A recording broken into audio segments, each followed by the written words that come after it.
Hello दोस्तों, स्वागत है आपका हमारे YouTube channel only defence life 94 में। आज हम बात करेंगे भारतीय सेना के ऑपरेशन रंडोरी बैग के बारे में। इस ऑपरेशन की शुरुआत होती है 1 अप्रैल 2020 में, जब जम्मू कश्मीर के केरान सेक्टर कुपवाड़ा जिला उत्तरी कश्मीर में भारी बर्फबारी हो रही थी। इस बर्फबारी के दौरान जवानों का अपने बेस कैंप से निकलना मुश्किल हो रहा था, पर भारतीय सेना के ड्रोन लाइन ऑफ कंट्रोल की निगरानी कर रहे थे। तभी ड्रोन की मदद से केरान सेक्टर में 5 आतंकियों की घुसपैठ की जानकारी मिलती है। कमांडिंग ऑफिसर द्वारा तुरंत कार्रवाई करते हुए 8 जाट रेजिमेंट के जवानों को इन आतंकियों को खत्म करने का आदेश दिया गया। 8 जाट के जवानों ने उसी दिन दोपहर में LOC से कुछ दूरी पर सर्च ऑपरेशन शुरू किया। तभी जवानों को बर्फ पर कुछ 4 से 5 लोगों के पैरों के निशान मिले। जवानों ने उन पैरों के निशानों का पीछा करते हुए आतंकियों को ढूंढना शुरू किया। तभी उन्होंने एक पहाड़ी पर भारी हथियारों से लैस 4 से 5 आतंकियों को देखा। लगभग दोपहर के 1 बजे का समय था जब जवानों ने ताबड़तोड़ गोलीबारी करते हुए आतंकियों को मार गिराने की कोशिश की, पर आतंकी अपने हथियारों से भरे बैग वहीं छोड़कर ढलान उतरकर एक गहरी खाई में छिप गए। जवानों द्वारा फिर सर्च ऑपरेशन शुरू करते हुए आतंकियों को ढूंढा जाने लगा। जवानों द्वारा आसपास के गाँव की घेराबंदी करके उन्हें ढूंढा जा रहा था। पूरी रात सर्च ऑपरेशन के बावजूद आतंकियों का कोई सुराग नहीं मिला।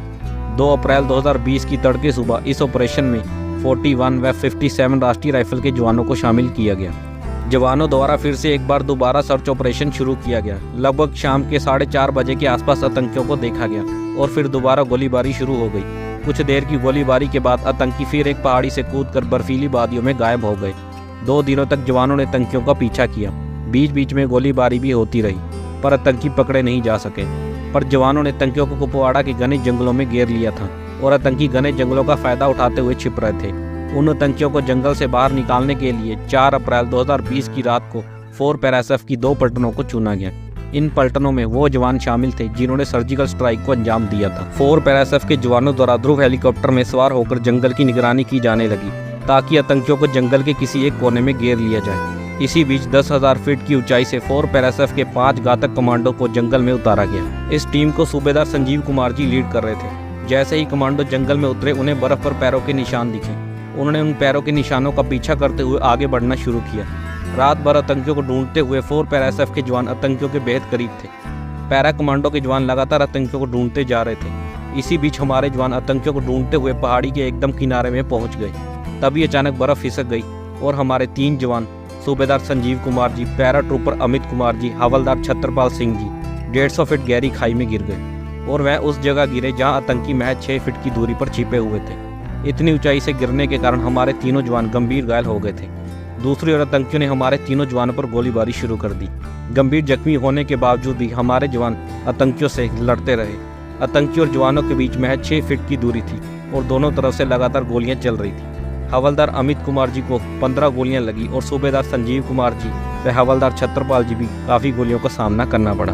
गंभीर जख्मी होने के बावजूद हमारे तीनों जवानों ने 5 में से 2 आतंकियों को मार गिराया और दूसरी ओर हवलदार देविंदर सिंह जी व पैरा ट्रूपर बालकृष्ण जी ने बिना अपनी जान की परवाह किए अपने साथियों की मदद के लिए ढलान से नीचे कूद पड़े। जब उन्होंने देखा कि हमारे तीनों जवान वीर गति को प्राप्त हो गए हैं, तो उन्होंने भीषण गोलीबारी करते हुए 2 और आतंकियों को मार गिराया। पर इस कार्रवाई के दौरान हमारे दोनों जवान गंभीर जख्मी हो गए थे और एक आतंकी वहां से भागने में कामयाब हो गया, पर उसको 8 जाट रेजिमेंट के जवानों ने ढूंढ कर ढेर कर दिया। हमारे घायल दोनों जवानों को अस्पताल भर्ती करवाया गया, लेकिन देर रात इलाज के दौरान हमारे दोनों जवान भी वीर गति को प्राप्त हो जाते हैं। पूरा हिंदुस्तान हमारे शहीद हुए 4 पैराएसएफ के जवानों को दिल से सैल्यूट करता है। भगवान हमारे शहीद हुए जवानों की आत्मा को शांति दे। ऐसे और वीर बहादुरों की कहानियां सुनने के लिए आप हमारे YouTube channel only defence life 94 को सब्सक्राइब करें। जय हिंद।